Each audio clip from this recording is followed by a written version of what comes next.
¿Qué tal? ¿Cómo está? Le damos la bienvenida a El Explicador de Enrique Ganem y María de Los Ángeles Aranda. De nuevo viene la queja. La cantidad de dinero que la sociedad humana se gasta en ciencia es pequeña, ridícula, incluso en muchos países avanzados. Y es por esto que hemos tenido que pagar hasta el momento con más de 3 millones de vidas, que es lo más delicado, y también con la pérdida económica más grande en la historia de la humanidad, esta falta de previsión por no invertir en ciencia. A pesar de esto, a pesar de que muchos laboratorios, incluso en los Estados Unidos, tienen unos ingresos muy bajos, tienen un presupuesto muy bajo, y a pesar de que muchos estudiantes no encuentran estudiantes brillantes, capaces, no encuentran un lugar estable en donde trabajar, a pesar de todas estas limitaciones, la ciencia moderna ha generado en un solo año varias soluciones prácticas a este problema, que si no se han podido aplicar a mayor escala es por cuestiones económicas, políticas, por lo que usted quiera menos científicas. Las vacunas ahí están y vienen un montón atrás. Hay medicamentos de segundo uso que costó mucho esfuerzo identificar, que están mejorando en mucho las posibilidades de los pacientes más graves, entendemos mejor los mecanismos de transmisión, etcétera, etcétera, etcétera. Como parte de esta acumulación de conocimiento, todos los días aparecen publicados artículos muy interesantes sobre SARS-CoV-2 y COVID-19 en muchas revistas científicas. Está empezando a dibujarse una estrategia que podría ayudarnos en el corto plazo a controlar mejor esta enfermedad y a evitar la aparición de la siguiente pandemia por coronavirus. Los coronavirus que nos han pegado sustos en este siglo han sido verdaderamente preocupantes. El SARS, por ejemplo, es una enfermedad con un índice de letalidad alto. MERS tenía un índice aún más alto.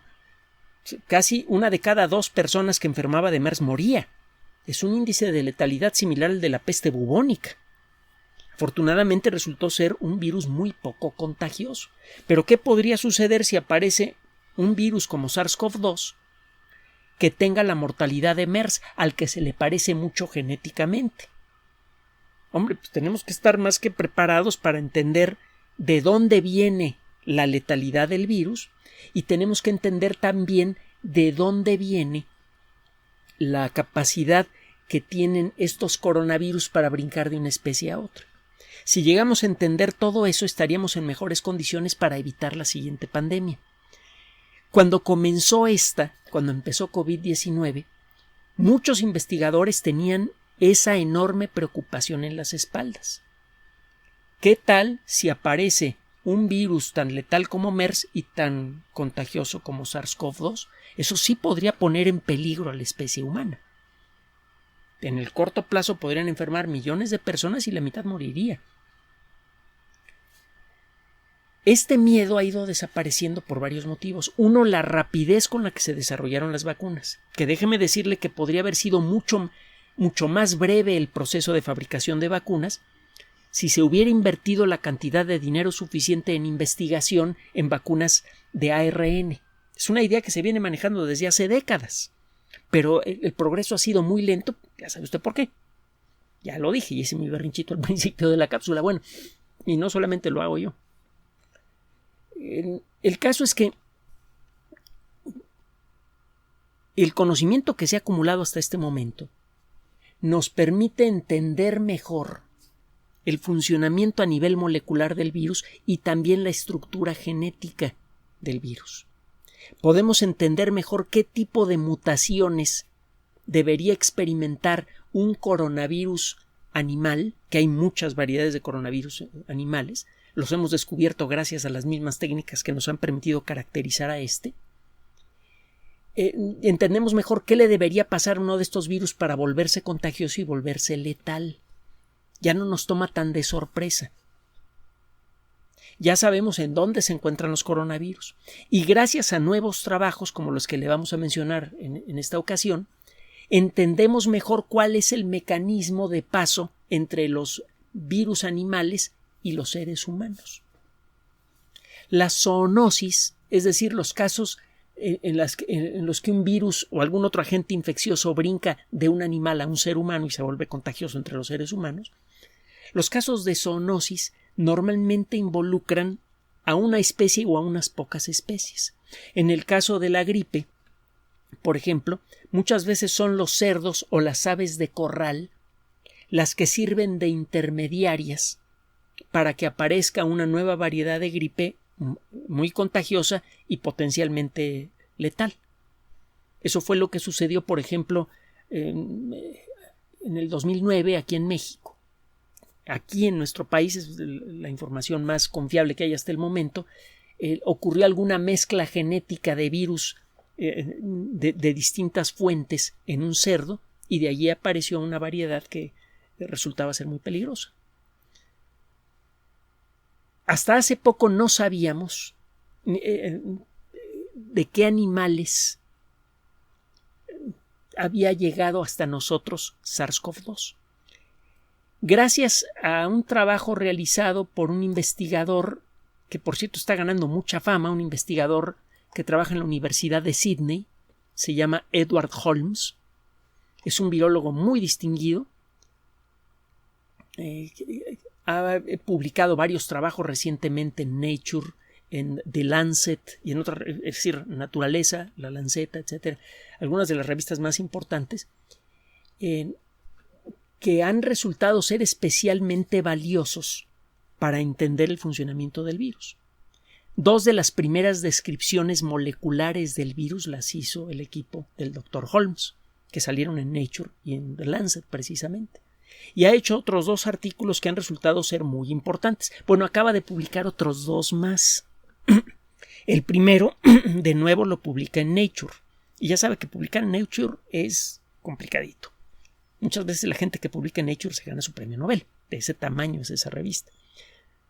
Por ejemplo, la publicación sobre la estructura del ADN, etc.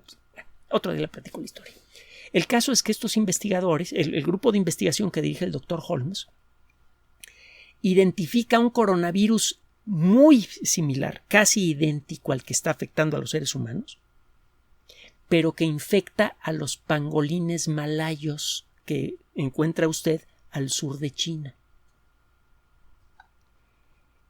Este trabajo fue realizado por investigadores de varios países, principalmente de la región, principalmente orientales, la mayoría de ellos chinos. El único autor occidental es el Dr. Holmes. Pues bien, lo que lograron encontrar es un virus que casi con seguridad podría ser el antecesor directo de SARS-CoV-2 y lo encuentran en pangolines. Y el hecho es que los pangolines se venden en mercados de animales exóticos como los que hay en China. Esta idea de comer cuerno de rinoceronte, cejas de tigre o aleta de tiburón y no sé qué tantas estupideces más, nos está costando muy caro a la sociedad humana y lo hace toda la sociedad humana, no nada más que sucede en China. En muchos países del mundo se consumen murciélagos, se consume simios, se consumen animales exóticos salvajes en lugar de animales criados para ese propósito. Y resulta que empieza a quedar claro el proceso de evolución molecular que llevó al virus de los pangolines malayos hasta el ser humano. Este artículo está ofreciendo la prueba más sólida que hay hasta el momento sobre el origen del virus. Se llegó a manejar que si murciélagos, se acuerda que lo platicamos en varias ocasiones, hay varios virus muy parecidos a SARS-CoV-2 en murciélagos, se llegaron a manejar simios y otros animales como los posibles transportadores del virus del mundo natural hasta el ser humano. Este nuevo trabajo señala de manera directa a los pangolines. Y de arranque, los autores de este trabajo dicen, bueno, es que con base en esta información, por favor prohíban la venta de pangolines en los mercados de carne exótica. A lo mejor no se va a poder parar todo este proceso de venta de carne exótica, cuando menos por el momento, en los siguientes años. Los seres humanos estamos muy hechos a a cuidar nuestras costumbres. A veces les damos un valor mayor que el que merecen. Y cuando se trata de una costumbre muy antigua, el quitarla de la mente de la población es muy difícil. Pero bueno, si se puede conseguir cuando menos prohibir la venta de pangolines, disminuye mucho la probabilidad de que pase otro coronavirus, porque lo que sugieren estos investigadores es que los pangolines, por algún motivo, tienen las condiciones ideales para contagiarnos de coronavirus nuevos con relativa facilidad. Ese es un trabajo que por sí mismo es muy valioso. Hay otro, también firmado por el profesor Holmes y otros investigadores, que acaba de salir en Nature Medicine, la revista de medicina de Editorial Nature. En este caso, trabaja con investigadores del Instituto de Investigación Scripps en La Joya, California, la Universidad de Edimburgo, la Universidad de Columbia en Nueva York y la Universidad de Tulane en Nueva Orleans, que todas tienen un nombrecito bastante respetado en el mundo de la ciencia. Este documento hace un análisis de la estructura genética de los ancestros más probables para el coronavirus actual, para SARS-CoV-2, y encuentra tanta cercanía entre ese virus natural en animales como los pangolines y el actual SARS-CoV-2 que con esto la idea de que el virus fue fabricado en el laboratorio prácticamente se puede desechar. Conste, esa idea nunca se puede desechar por completo. Se necesita una mutación muy pequeña para convertir al virus de los pangolines en el virus que nos está afectando a nosotros. Y sabemos cómo hacer mutaciones. Así que el virus podría haber sido hecho por el ser humano, sí, pero también y con altísima probabilidad ocurrió de manera natural. Es lo que señalan estos investigadores. Y por cierto, como ahorita existe tanta atención con respecto a coronavirus y como el profesor Holmes y su equipo han ganado un prestigio tan grande, este último artículo acaba de romper un récord. Existen varios medios que se dedican a medir el impacto de un trabajo científico. Usted mide el impacto de un trabajo científico viendo cuánta gente lo cita, cuánta gente lee un trabajo científico. Los trabajos del pasado, por ejemplo, la presentación de la teoría general de la relatividad por parte de Albert Einstein, no pueden ser sometidas a esta técnica por muchos motivos. No hay forma de regresarse al pasado para hacer una evaluación de cuál fue el impacto inicial en la comunidad científica. Considere usted esto al escuchar lo siguiente que le voy a decir. Hay un mecanismo que se llama altmetric, A-L-T-M-E-T-R-I-C, altmetric, que sirve para medir el impacto científico de artículos modernos. Y se mide el impacto científico de artículos de física, de química, de biología, de matemáticas. Bueno, el trabajo que publicó el equipo de investigadores en los que destaca el Dr. Holmes en Nature Medicine acaba de convertirse en el artículo que ha obtenido la calificación más alta en altmetric en la historia de altmetric. Es en este momento el artículo científico más visto y citado en el mundo.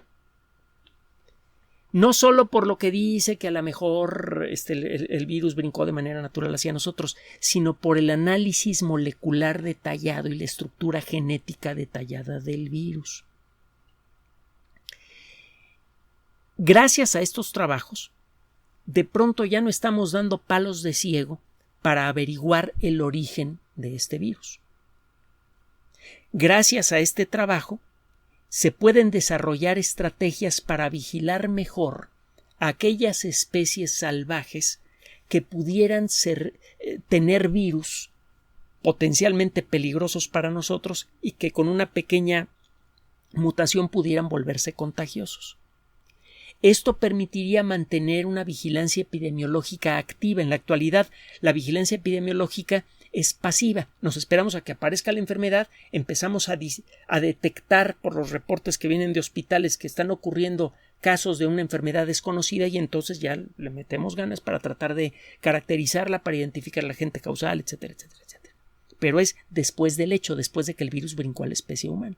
Gracias a esto, estamos por primera vez en posibilidades de diseñar estrategias para adelantarnos a eso y anticipar cuando un organismo salvaje, por ejemplo los pangolines, puede entregarnos un virus que pueda resultar peligroso.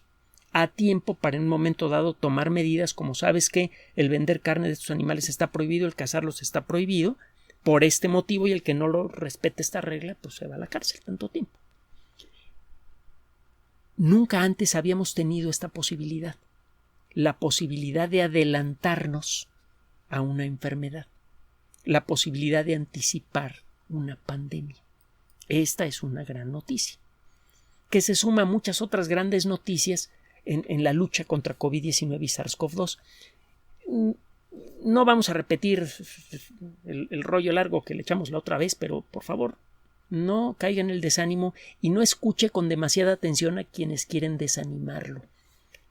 Acuérdese que siempre existen intereses económicos y políticos cuando se manejan las emociones del gran público. La realidad es que la ciencia está avanzando día a día, cada vez conocemos mejor esta enfermedad, cada vez tenemos más herramientas para enfrentarla, y lo que necesitamos para acabar con esta pandemia es mantener la disciplina y la calma, nada más. Escuche a las autoridades de salud, use su mascarilla, distancia social, cuídese, están las vacunas, etcétera, etcétera. Por favor, hágale caso a la ciencia. Gracias por su atención. Además de nuestro sitio electrónico www.alexplicador.net, por sugerencia suya tenemos abierto un espacio en Patreon, El Explicador Enrique Ganem, y en PayPal, elexplicadorpatrocinio@gmail.com, por los que gracias a su apoyo sostenemos este espacio. Puede usted descargar gratuitamente estos audios en formato MP3 en Spotify y en iTunes como El Explicador Sitio Oficial, y en SoundCloud como El Explicador, y con formato de video en YouTube en El Explicador Sitio Oficial. Recuerde nuestras redes sociales de siempre: Twitter Enrique-Ganem, y en Facebook Enrique Ganem Sitio Oficial, El Explicador y los grupos que usted ya conoce. Finalmente, El Explicador siempre somos María de Los Ángeles Aranda y Enrique Ganem. Gracias.